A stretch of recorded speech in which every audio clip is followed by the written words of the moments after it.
right. Good afternoon, everyone. Just a few items here at the top, and then I'd be glad to take your questions. Today, the department announced that the United States and the government of Iraq will start working group meetings of the U.S.-Iraq Higher Military Commission in the coming days, initiating a process the two sides committed to during the U.S.-Iraq Joint Security Cooperation Dialogue in Washington, D.C. on August 7th through 8th in 2023.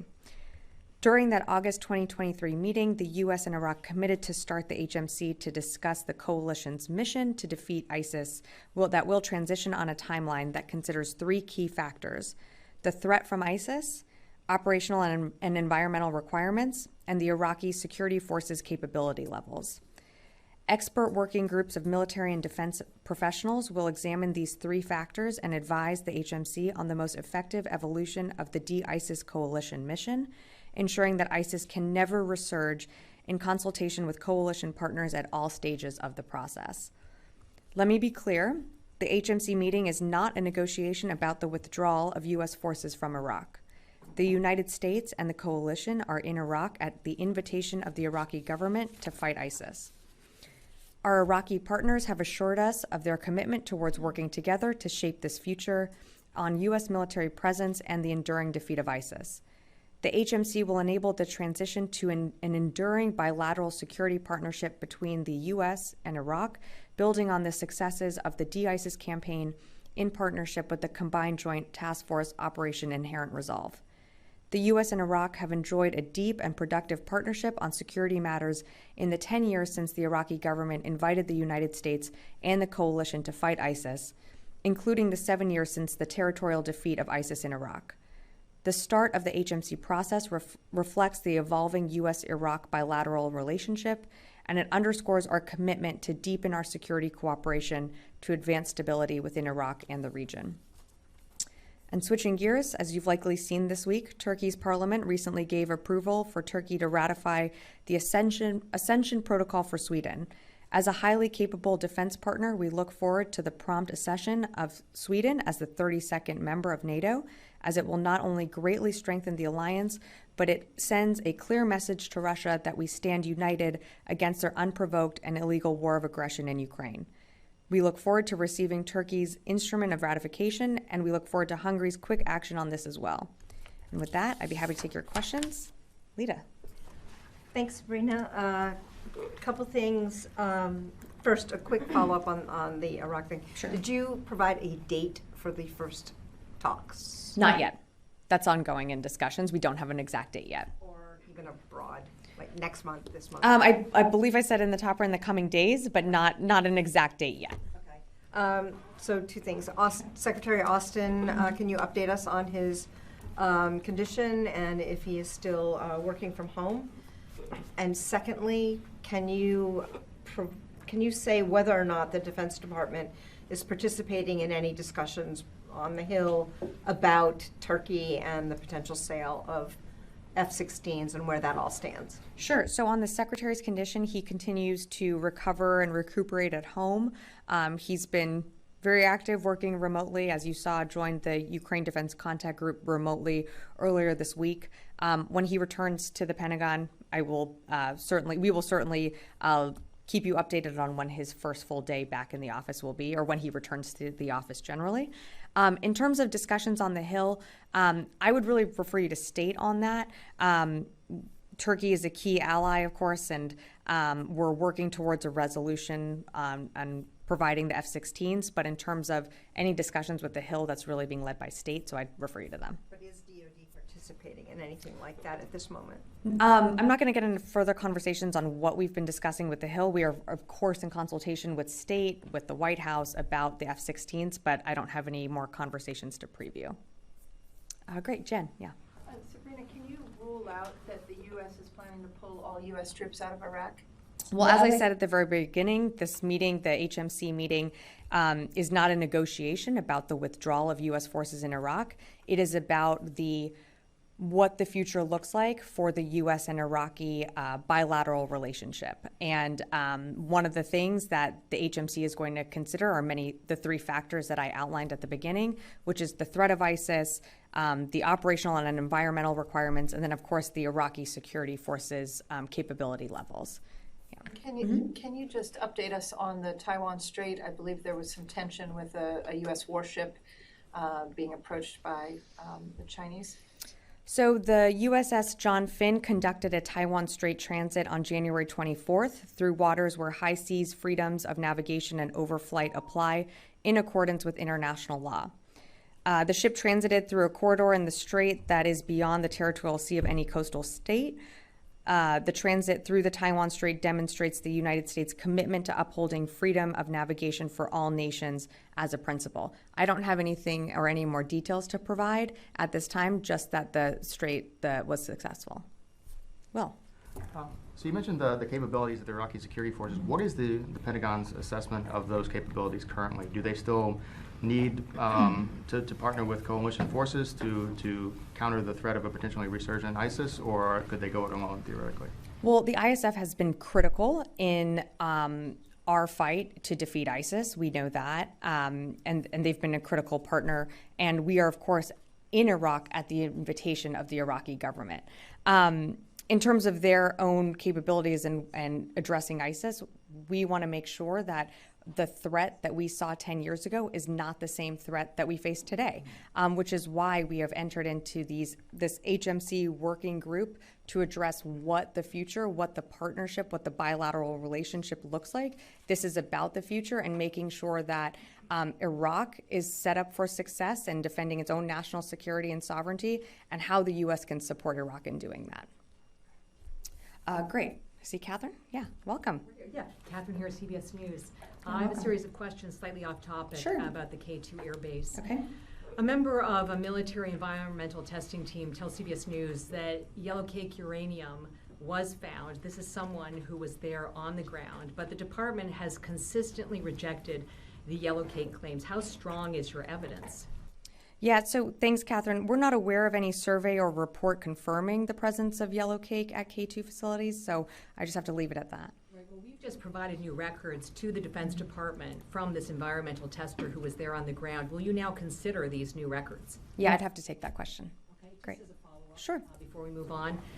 What we hear consistently from K2 veterans is that they have to fight for acknowledgement that they were sent to a base that had toxic exposure.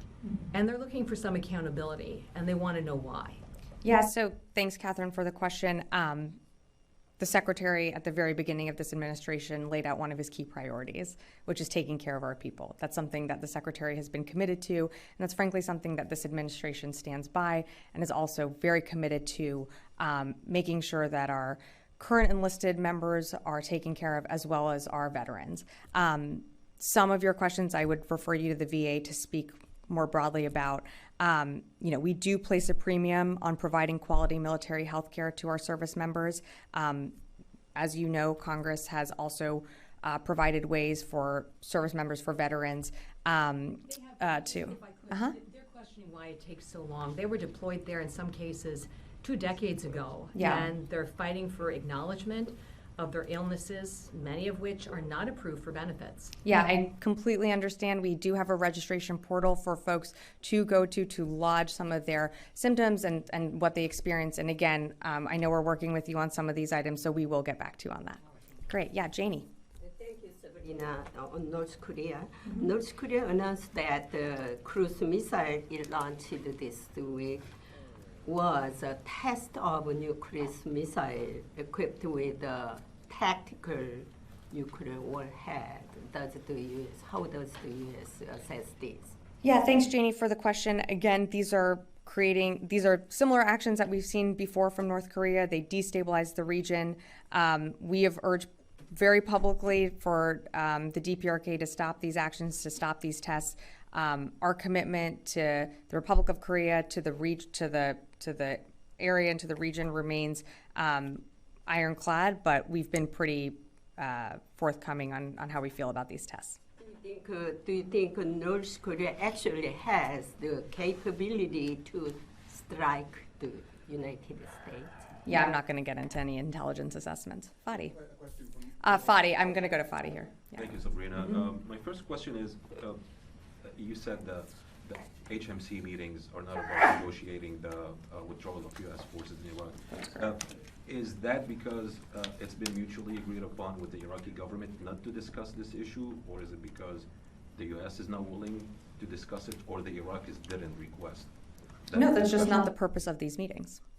So both sides are in agreement on not to raise that issue during the meeting? No, well, just to again take a step back here. The purpose of these meetings, and it's a working group, is to look at what the bilateral relationship between the United States and Iraq looks like now that the threat of ISIS from 10 years ago to today is very different. And so part of the factors that we're taking into consideration, the ISF's capabilities, the operational environment, and then of course the threat of ISIS, those are all going to be part of these conversations on exactly what our footprint looks like within Iraq, and that's what this working group is for. There's no timeline set, and again, these meetings are not about a negotiation or a withdrawal from Iraq. If I may Sure. ask, two more questions on two separate Yeah. topics. So the first one, Channel 12 in Israel reported today that a new batch of security assistance arrived in Israel, and it includes F-35, F-15, and Apache. Are you able to confirm this news? I'm not. I haven't even seen those reports. Thank you. And then separately, there's been reported there's a leak from recording by Israeli Prime Minister Netanyahu, where he said he expressed his anger to the U.S. government because of the renewal of the agreement about Al Udeid Air Base in Qatar, the host agreement. Is the U.S. reviewing its presence in Qatar and its security relationship with the Qatari government? I'm not going to comment on the Prime Minister's specific comments, but we have a good relationship with Qatar. In fact, the Secretary was just there in December visiting that base. So I have nothing new to announce in terms of any change to that relationship. Great. Yes, over here. Hey, Sam McGrone with USNI News. Just wanted to get a couple of points of clarification on the operations in the Red Sea, just so I understand the distinction.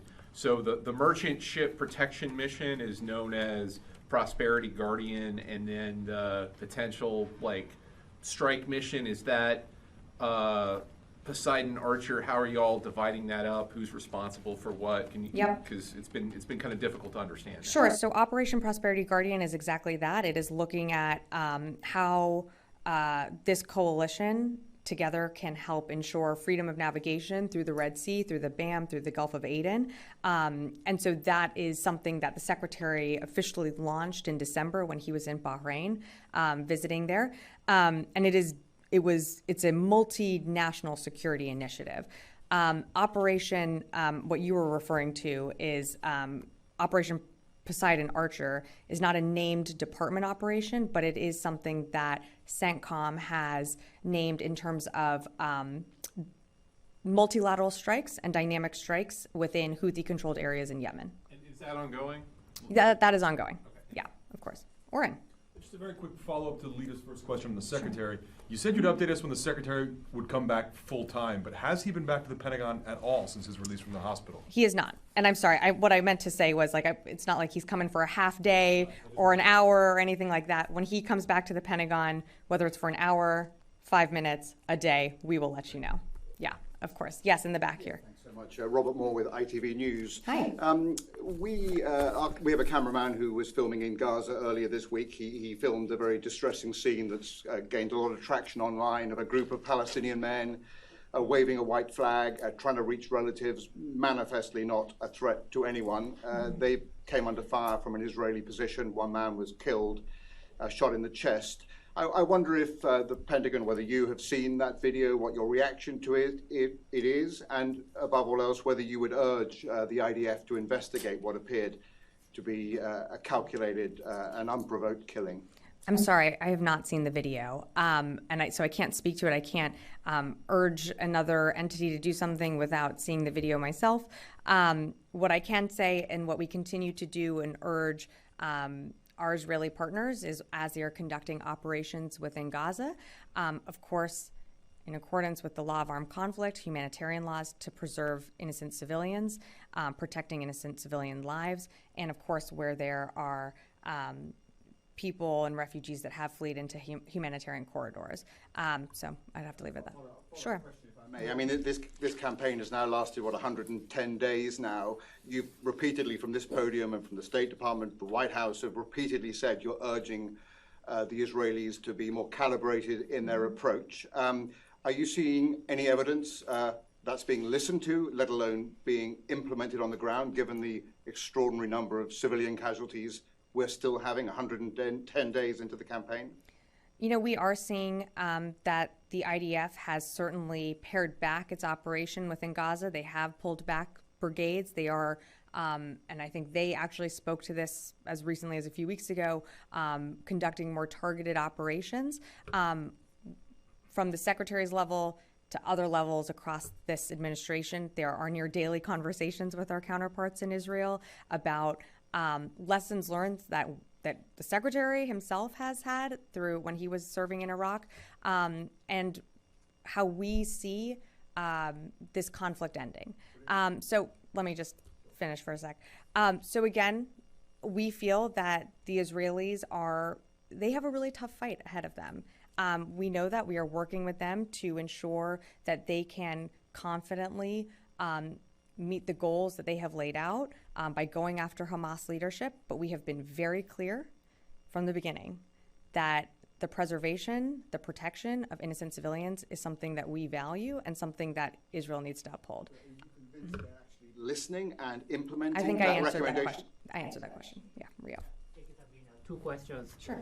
First, the White House said this morning the Japanese Prime Minister Kishida will make a state visit to Washington in April.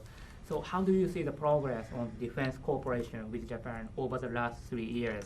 And what area will be the priority for the Pentagon moving ahead? I saw the announcement today. That's very exciting. You know, for more details on the Japanese Prime Minister's visit, I'd refer you to the White House. But of course, last year was a critical year in our alliance, and we look forward to building on that momentum, and that is another great time to do it when the visit happens, I believe you said in April. Yeah. Yeah, separately on Taiwan. Sure. The Admiral Aquilino said last week the China will step up military pressure on Taiwan in response to the outcome of the presidential election in the island.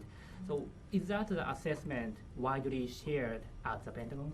So in terms of Admiral Aquilino's comments, I'd refer you to Indo-PACOM to speak more to that.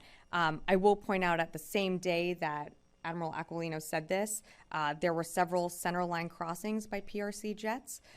We are committed to the Taiwan Relations Act, and in fact, as I mentioned just yesterday, we completed a Taiwan straight transit, so I'll leave it at that. I'm going to go to the phones, and then I'll come back in the room here. Laura Seligman, Politico. Hi, Sabrina. Thanks for doing this. A couple questions.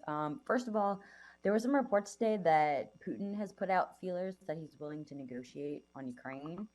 And I'm wondering if you can tell us, is DOD privy to any of that, and what is your response? And then I have a follow-up. Yeah, I've seen those reports. I don't have anything to add to them. Okay. And then on the Russian plane that was shot down, that was reported, I'm wondering if you have an update on that. There were some claims that U.S. weapons were used to take the plane down. Do you have a response? Thanks, Laura. It's something that we're looking into. I don't have any more details. I've seen some of the reporting in terms of responsibility. It's something that we're looking into, but I just don't have more details to share at this time. Next question will go to Jeff Schogel, Task and Purpose. Thank you. And I understand if this is a question you need to take, can we get an update on the number of troops in Iraq and Syria who have been diagnosed with TBI, the total number? I understand that the CENTCOM surgeon doesn't track it like this, that you specifically have to query this person to get that data. If you don't have that data, could you provide it, the most recent numbers? Yeah, thanks, Jeff. I do not have those numbers in front of me, so I'm happy to take that question. Great, we'll come back in the room. Yes. Thank you. The government of Iraq says ISIS is defeated and the coalition's job is over, and says we have to set a timetable for a phased withdrawal of troops and the end of mission of coalition forces. you think there's still the threat of ISIS that requires the coalition forces to remain in Iraq? I don't think I saw in the statement that the Iraqi government put out that ISIS is completely gone. I think we know that the threat of ISIS has changed. I think that's what that statement acknowledged. The threat that was 10 years ago has certainly evolved, and that is because of our incredible partnership with the Iraqi security forces and our partnership with the coalition. It is because of that partnership that we were able to continue to push ISIS out of major cities, and they have become a very different type of organization that they were when this coalition formed. In terms of, again, I'm happy to reiterate what I said at the top, but the HMC is a working group. It is considering 3 different factors as it moves forward into what does the bilateral relationship between the United States and Iraq look like going forward. Again, we're in Iraq at the invitation of the Iraqi government. We're very proud of the work that we've done in conjunction with our partners and with the Iraqi security forces. And this working group is the next step to our bilateral relationship. Yes. Yeah, thank you. Just staying on Iraq, Sure. The Iraqi defense minister just pushed a statement on that meetings that you Okay. talked about, the HMC. He says that the meetings will start soon between the U.S. and Iraq in order to determine the withdrawal timing for the coalition forces and build cooperative relations. And I heard from you that you said this is not about negotiation from the U.S. Why there's 2 different statements about this HMC? The Iraqi says that it's about the timing of the withdrawal, and you are saying this is not about that. Okay. Has the Iraq requested you about your withdrawal from Iraq? We've received no request from the government of Iraq to withdraw our forces. Again, the HMC, it's a working group to determine what our future looks like together with Iraq in terms of our bilateral relationships. There are factors that are being taken into consideration. As I mentioned, the threat of ISIS is very different from what it was 10 years ago. And I know there's a focus on this withdrawal. There is nothing new about these meetings. This is something that was announced in August in 2023, that we were going to start these meetings and start this conversation with Iraq, whether that means what our footprint looks like in Iraq, and that's going to be determined on a variety of factors, which I laid out at the top. And just staying on that HMC, when you're talking about the Iraqi defense system, there are the Iraqi Defense Ministry and also there are other forces inside Iraq. They are not part of the Iraqi Defense Ministry, but they are part of the Iraqi defense system.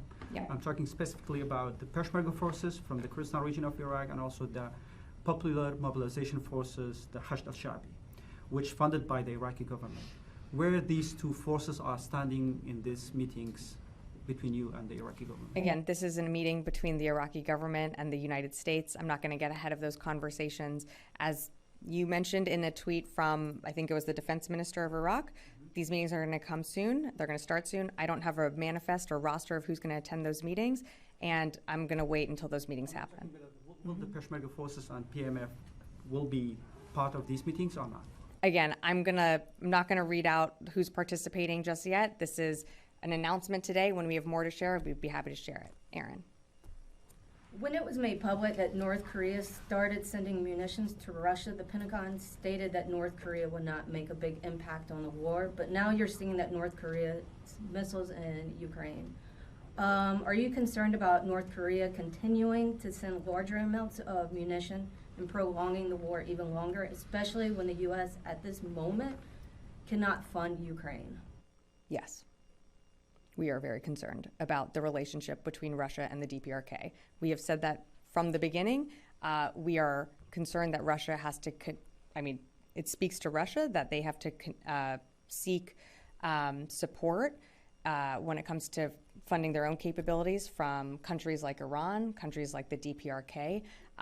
The continuing funding, the continuing support of these countries does prolong the war. That is something that we are concerned about, which is why we have committed to supporting Ukraine, but we can't do that without a supplemental being passed. And so, as I mentioned, from this podium, we have not had a supplemental, we have not had a presidential drawdown go out since December 27th. Earlier this week, the Secretary and the Chairman convened the Ukraine Defense Contact Group. That's a forum where allies and partners do come together to figure out what Ukraine needs, what are their urgent battle needs. Unfortunately, the United States has not been able to provide a package since December. So we will continue to urge Congress, both publicly and privately in our meetings, to pass a supplemental. But in the beginning, you appeared to just downplay that North Korea was sending the munitions over there, that it wasn't that big of a deal at that time. Yes, it would prolong the war, but at that moment, it wasn't. I don't remember saying it wasn't that big of a deal. I think it's a concern when other countries are providing Russia with munitions that are killing Ukrainians and innocent Ukrainian civilians. I think we've always said that's been a big concern of ours. And then have we seen any shipments, any more shipments going from Russia to, or from North Korea to Russia? I don't have anything today to announce. We certainly know that there is we've seen a deepening of relationships between Russia and the DPRK, but I don't have any shipments or anything to announce today. Yeah.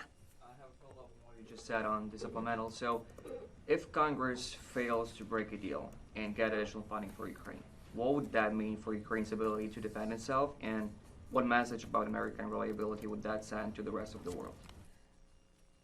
Well, I think certainly it's concerning if we can't continue to support Ukraine. And I do think members of Congress on both sides of the aisle do understand the impact that it could have.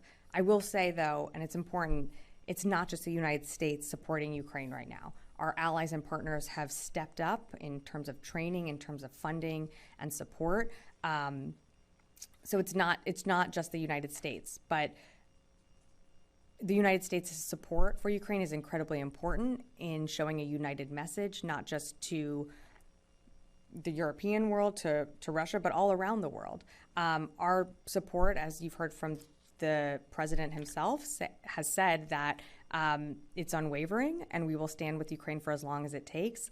I truly believe there are members of Congress on both sides that believe that as well and want to do the right thing and pass the supplemental. Yes. Oh, hey, Missy. Hello. Yeah, I didn't see you back there. Just a couple questions on Secretary Austin. Sure. I know, I can't remember if it was you or Pat responded to a question on this the other day, but do you have any, that you were looking into it, but is there anything on the request for the Secretary to testify in the HASC?